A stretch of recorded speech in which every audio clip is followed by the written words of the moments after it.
Cook with கோமாளியில் பிரியங்காவுக்கும் மணிமேகலைக்கும் நடந்த சண்டை இவ்வளோ பெரிய பிரச்சனையாகும் அப்படின்னு சொல்லி யாருமே எதிர்பார்த்துருக்க மாட்டாங்க. ஏன்னா பூதாகரமாக அந்த பிரச்சனை இப்போ வெடிச்சு இது வரைக்கும் பிரியங்கா அவர்கள் அதுக்கு எந்த ஒரு பதிலும் சொல்லலை. ஏன்னா என்ன சொன்னாலும் பிரச்சனை ஆகிடும் நினச்சாங்களா என்னங்கிறது தெரியல. ஆனால் வாயே இன்னும் அவங்க திறக்காமல் இருக்கு. ஆனால் அவங்களுக்கு சப்போர்ட்டாக பல பேர் வீடியோக்கள்லாம் கொடுத்துட்ருக்காங்க. இந்த ஃபேட்மேன் ரவியிலேருந்து ஆரம்பித்து இன்னொரு பக்கம் பார்த்திங்க அப்படின்னா ஷக்கிலா மம்மியிலேருந்து பல பேர் பல விஷயங்கள்லாம் சொல்லிகிட்டு இருக்கிற நேரத்தில் மாக்காப்பா முதல்ல இதை பற்றி பேச மாட்டோம், இது நாட்டுக்கு தேவையில்லாத விஷயம்னு சொன்னார். ஆனால் இப்போ சில ஸ்டோரிகள் வச்சிருக்காரு. செருப்பை வச்சு மட்டுமே இன்றைக்கி ஒரு 4-5 ஸ்டோரி போட்டிருக்காரு. அதில் பார்த்திங்க அப்படின்னா அந்த ஸ்டோரிஸில் செருப்பில் பாத்டப்பில் அது மட்டும் இல்லாமல் ஒரு குட்டி போஸ்ட்டில் பார்த்திங்க அப்படின்னா சனிக்கிழமை எல்லாம் ஃப்ரீயாக இருப்பாங்க, ஸோ வீடியோ போடுவோம் வாங்க செருப்பு ஃபோட்டோ தான் இருக்குது அப்படின்னு போட்டு அதை டிஜே பிளாக்கும் ஷேர் பண்ணி ஒரு தொடப்பத்தோட செருப்போட ஃபோட்டோலாம் போட்டிருக்காங்க. இவர் செருப்போட ஃபோட்டோவை சும்மா ஸ்டோரியாக வச்சுட்ருக்காரு மாக்காப்பா. இதில் எல்லாரும் என்ன சொல்கிறாங்க அப்படின்னா வீடியோ சனிக்கிழமை ஹுசேனும் மணிமேகலையும் சேர்ந்த போட்டோ வீடியோவுக்கு பிறகு அதனுடைய எதிரொலி தான் இது. அவங்க சொம்புகள்லாம் கிண்டல் பண்ணியிருந்தாங்க.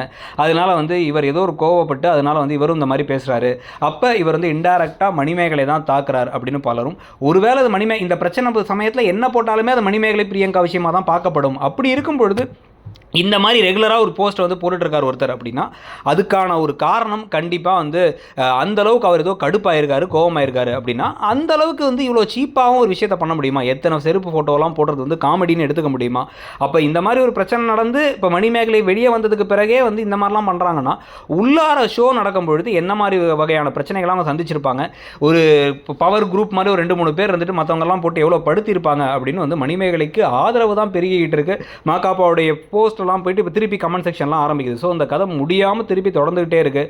இதில் அடுத்த ஆங்கர் இன்னும் ஒரு ஃபினாலே மட்டும்தான் இருக்குது. அதுக்குள்ளே அடுத்த ஆங்கர் யார் தெரியுமா அப்படின்னு ஃப்ளைட்டில் இறங்குற மாதிரிலாம் அனௌன்ஸ் பண்ணும்பொழுது அதை வச்சு வேறு திருப்பி டாக்ஸ் எல்லாம் ஓடிக்கிட்டு இருக்கு.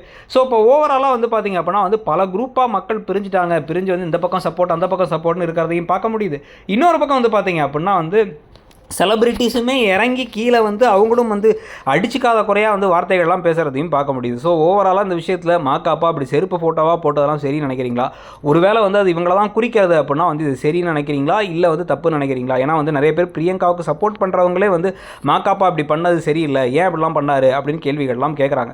ஸோ செருப்பு தான் பதில் அப்படிங்கிற மாதிரி ஒரு சொல்லியிருக்கதை பற்றி உங்கள் கருத்தையும் கூட நீங்கள் இந்த விஷயத்துக்கும் திருப்பி அடுத்த மணிமேகலை ஒரு வீடியோ போடுறது வாங்க அப்படின்னு எதிர்பார்ப்பு வேறு இருக்குது. அதை பற்றி உங்கள் கருத்து என்னங்கிறதையும் சொல்லுங்கள்.